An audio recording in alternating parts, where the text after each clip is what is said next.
The afternoon class, which I've titled Customization, Easy as 1, 2, 3 Sew. And it's interesting that Nate used kind of the same 1, 2, 3 things in his example.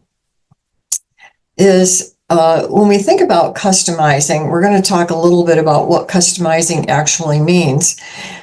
But you can customize blocks and you can customize pantographs, and you're thinking, oh, pantograph is a pantograph, it's going to look the same. No, there are so many features in Quiltmagine to make that pattern look totally different from what it first starts out to look like.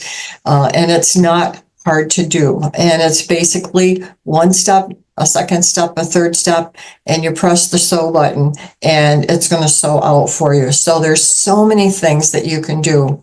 Quiltmagine is just packed with features that allow customizing of blocks, allow customizing of pantographs in a very easy way. And it gives you the opportunity to express your creativity.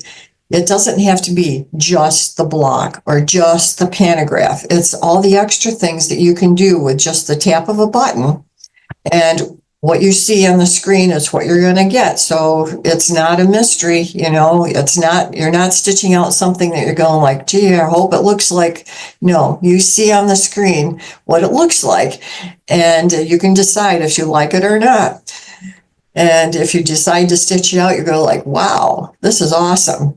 And it is not hard to do. So we're going to talk about customizing your quilts with automation and making it truly an expression of you and your own creativity.